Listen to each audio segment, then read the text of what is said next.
নমস্কার এবং স্বাগতম আপনাদের এই সেশনে, যার নাম হলো বিভিন্ন শোল্ডার্স দিয়ে প্লাস অর মাইনাস 0.06 mm এর মধ্যে স্টেপ টার্ন এবং আউটসাইড ডায়ামিটার আন্ডারকাট। তাহলে চলুন শুরু করা যাক এই বিশেষ অনুষ্ঠান। আসুন এই অধিবেশনের উদ্দেশ্যগুলো দেখে নিই।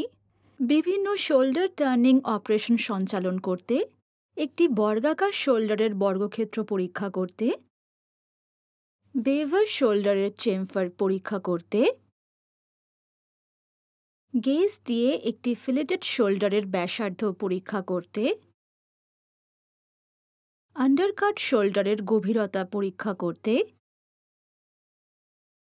এই অনুশীলন সম্পাদনের জন্য প্রয়োজনীয় সরঞ্জামগুলি হল স্টিল রুল, আউটসাইড ক্যালিপার্স, চাক্কি, facing tool, turning tool, parting tool, chamfering tool, lubrication oil with can, radius gauge.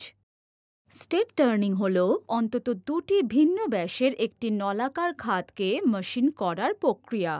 ছোট ব্যাসের একটি একক পয়েন্ট কাটিং টুল ব্যবহার করে উপাদান অপসারণ দ্বারা উৎপাদিত হয়।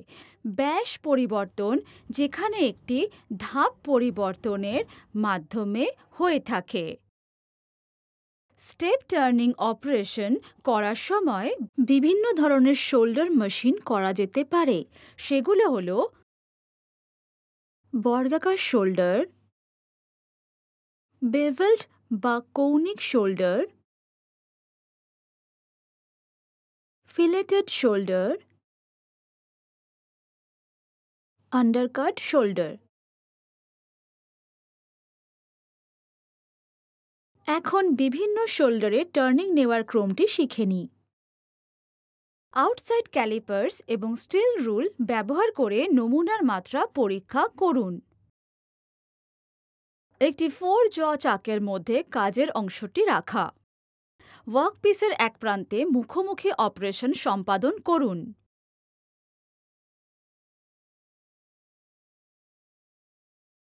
চাকের বাইরে সর্বাধিক উপলব্ধ দৈর্ঘ্যের জন্য ব্যাস 35 mm কমাতে টার্নিং অপারেশন সম্পাদন করুন। কাজের অংশটিকে রিভার্স এবং রিফিক্স করা। কাজের অংশের অন্য প্রান্তে মুখোমুখি অপারেশন সম্পাদন করুন যাতে কাজের অংশটির মোট দৈর্ঘ্য 100 mm হয়ে যায়। মুখোমুখি প্রান্ত থেকে 32.5 mm ডায়া প্রাপ্ত করার জন্য 55 mm দৈর্ঘ্যের বাঁক অপারেশন সম্পাদন করুন। মুখের প্রান্ত থেকে সঠিক দূরত্বে একটি ডট পাঞ্চ চিহ্ন তৈরি করুন, যেখানে কাঁধ অবশ্যই মেশিন করা উচিত। একটি ফিলেটেড কাঁধের জন্য লেআউট করার সময় ব্যাসার্ধ কাটার জন্য অনুমতি নিন। 1.5 mm ব্যাসার্ধের একটি ফিলেটেড কাঁধের জন্য ওয়ার্কপিসের শেষ থেকে 60 mm এবং লেআউটটি শেষ থেকে 58.5 mm হওয়া উচিত।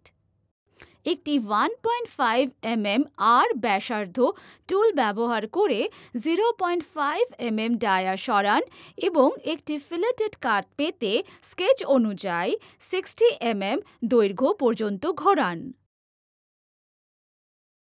মুখোমুখি প্রান্ত থেকে 40 mm দৈর্ঘ্যের জন্য 28 mm ব্যাস কমাতে টার্নিং অপারেশন সম্পাদন করুন।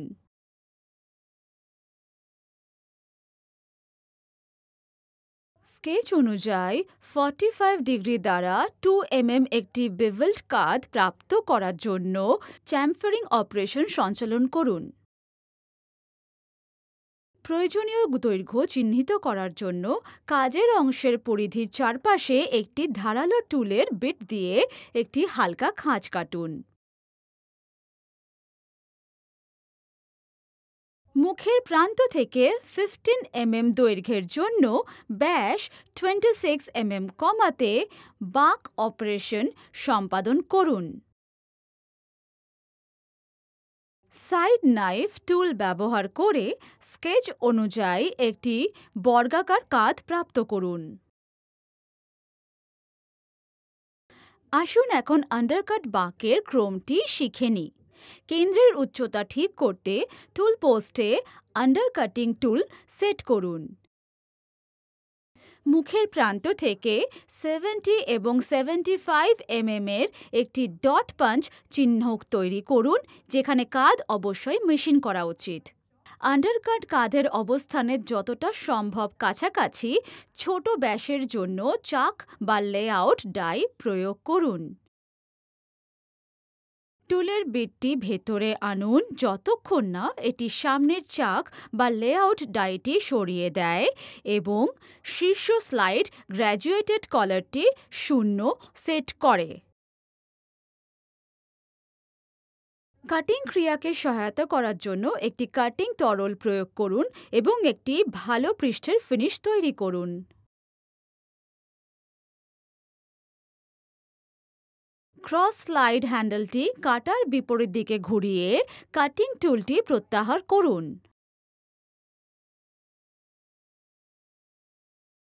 উপরের পদ্ধতিটি পুনরাবৃত্তি করুন যতক্ষণ না আন্ডারকাট কাটটি সঠিক গভীরতায় মেশিন করা হয়।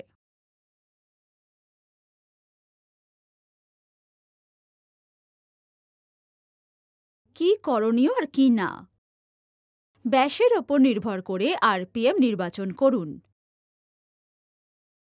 টুলটি সঠিকভাবে সেট করুন। অঙ্কন অনুযায়ী বিভিন্ন কাট পাচ্ছেন কিনা তা নিশ্চিত করুন। একটি স্টিল রুল ব্যবহার করে ধাপগুলি পরীক্ষা করুন। পর্যাপ্ত কুলেন্ট ব্যবহার করুন। ধারালো কোণগুলি সরান। সমস্ত মাত্রা পরীক্ষা করুন। আমরা যা শিখেছি চলুন সংক্ষেপে জেনে নিই। বিভিন্ন কাঁধ বাঁকানোর অপারেশন সঞ্চালন করা, একটি বর্গাকার কাঁধের বর্গক্ষেত্র পরীক্ষা করা, বেভেল কাঁধের চ্যাম্ফার পরিমাপ করা, গেজ দিয়ে একটি ফিলেটেড কাঁধের ব্যাসার্ধ পরীক্ষা করা, আন্ডারকাট কাঁধের গভীরতা পরীক্ষা করা। সুতরাং এতক্ষণ আমরা বিভিন্ন শোল্ডার্স দিয়ে +or-0.06 mm এর মধ্যে স্টেপ টার্ন এবং আউটসাইড ডায়ামিটারের আন্ডারকাটের ব্যাপারে কথা বললাম। তাহলে দেখা হবে পরবর্তী পর্বে।